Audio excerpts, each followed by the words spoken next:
जी, नमस्ते मेरे भाइयों, कैसे हैं आप सभी लोग? उम्मीद करते हैं कि बढ़िया होंगे और शानदार होंगे। तो आप सभी को पता चल गया होगा कि बिहार में जो है मद्य निषेध डिपार्टमेंट में वैकेंसी आया है टोटल 2180 पदों पर।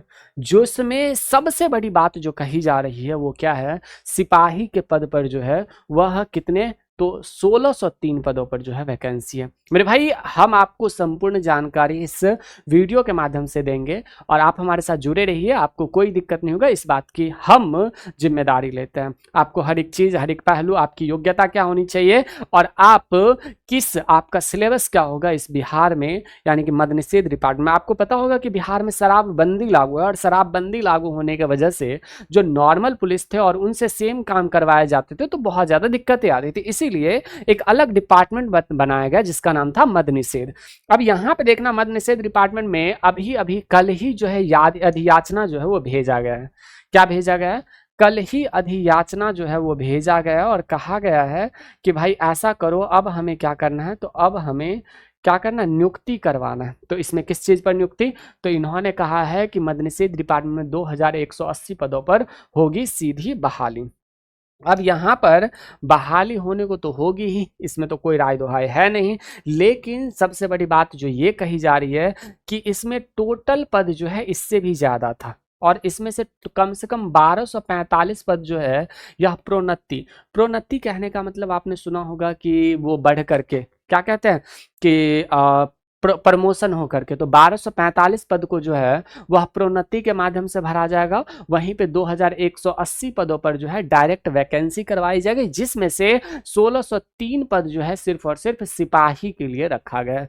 तो सिपाही के लिए कितने पद रखा गया है? 1603 पद रखा गया, यानी कि कहीं ना कहीं एक अहम रोल जो निभाएगा ये निभाएगा। और ये सिपाही का जो ये सिपाही का जो क्या है एग्जाम है वो कौन करवाएगा? तो CSBC करवाएगा। तो 1603 पद पर अधियाचना के लिए भेजा गया है और कौन?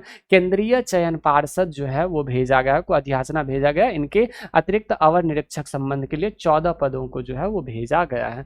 और इसी में पहले जो सिपाही थे उन सिपाहियों को क्या बना दिया जाएगा? तो SI के पोस्ट पर जो है वो भर दिया जाएगा, यानी कि 436 बहाली कर भरे जाएंगे मद्य निषेध SI और इंस्पेक्टर के 100% रिक्त पदों को 50%, यानी कि पहले जो 50% कांस्टेबल थे उनको SI के पोस्ट पर जो है वो ट्रांसफर कर दिया जाएगा, ऐसा बताया गया है। तो यहाँ पे आपको पता चला 1603 पद जो है वह किसके द्वारा भरा जाएगा? तो वो भरा जाएगा CSBC के द्वारा और सिपाही भर्तियों पर वो होगा सिपाही। अब देखिएगा यहाँ पे आपका एलिजिबिलिटी क्या है। एलिजिबिलिटी कहने का मतलब आप कौन से एग्जाम को दे, मतलब आपकी योग्यता क्या होनी चाहिए। योग्यता कुछ नहीं है, जो बिहार सिपाही भर्ती में योग्यता है वही है, यानी कि 10+2 आप क्वालिफाई होने चाहिए। आपकी आयु जो है वह मिनिमम 18 साल का होना चाहिए। देन आप क्या कर सकते हैं, तो फॉर्म को भर सकते हैं। तो आपको ये भी पता चल गया कि आपकी योग्यता क्या होनी चाहिए, आप कितने एग्जाम को क्वालिफाई में, यानी कि आपकी योग्यता एंड देन आपकी आयु कितनी होनी चाहिए ये भी पता चल गया।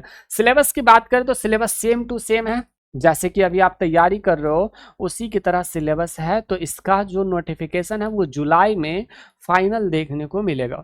जुलाई के फर्स्ट वीक में जो है इसका नोटिफिकेशन देखने को मिलेगा। क्यों मिलेगा? क्योंकि अभी अधियाचना भेजा जा चुका है और अधियाचना जब भेजा गया है तो यकीन मानिएगा इम्पॉर्टेंट तो है ही। अब देखना यहाँ पे कि इसका सिलेबस क्या है, वही हिंदी है, वही इंग्लिश है, वही हिंदी है, वही इंग्लिश है, वही मैथ्स है, वही GK GS है, यानी कि कोई अलग नहीं है। और हम कह रहे हैं ना कि जिन लोगों ने बिहार सिपाही भर्ती के लिए तैयारी की है उन लोगों से आराम से यह एग्ज़ाम क्वालिफाई कर लिए जाएंगे, क्योंकि हमें बेस्ट तरीके से पता है ना कि मद्य निषेध डिपार्टमेंट का भी क्वेश्चन कोई हार्ड एंड फास्ट नहीं होता है। अगर अभी आपने बहुत सारे टीचरों का बुक खरीदा होगा तो वहाँ पर आपको एक बात साफ साफ पता चल रहा होगा कि भाई साहब उन्होंने मद्य निषेध वाला जो क्वेश्चन है वो भी PYQ में अटैच करके दिया है। तो कहीं ना कहीं ये बहुत बड़ी बातें होती है, समझ रहे हैं आप मेरी बातों को, है ना? कहीं ना कहीं ये बहुत बड़ी बातें होती है, इसीलिए मैं आपको बता रहा हूँ कि अभी से तैयारी स्टार्ट कर दीजिए। जुलाई के फर्स्ट वीक में आपको देखने को मिलेगा, फॉर्म भर देना है एंड देन अभी तो तैयारी आपकी चल ही रही है और ये तैयारी से ही आप आगे भी अपनी तैयारी को बढ़ सकते हैं। अगर आप इस भी तैयारी को अगर नया आयाम देना चाहते हैं तो हम कोई कोर्स में नहीं कहेंगे इनरोल होने के लिए, कहीं ना कहीं बिहार जीके का बहुत बड़ा रोल होता है। तो 1 PM पर आप बिहार जीके हमारे साथ देख सकते हैं, और अभी से चाहते हैं कि आपके जीके जीएस बहुत बड़ा रोल निभाता है, तो आप शाम के 7 PM पर हमारे साथ प्रैक्टिस सेट के साथ जुड़ सकते हैं। बाद बाकी आपकी मर्जी है, आप कैसे पढ़ेंगे कैसे नहीं पढ़ेंगे। अगर आपको भी सपना साकार करना है, क्योंकि वर्दी ना सिर्फ एक कपड़ा नहीं है, वर्दी राष्ट्र सम्मान, आत्मसम्मान और देश के गौरव का प्रतीक है। उसे अक्षुण्ण रखना आपकी जिम्मेदारी है। हमारे देश में जो ये शराब चल रहा है, इसको बंद करवाना अब आपकी जिम्मेदारी बनती है। तो उठो उठो सिया श्रृंगार करो।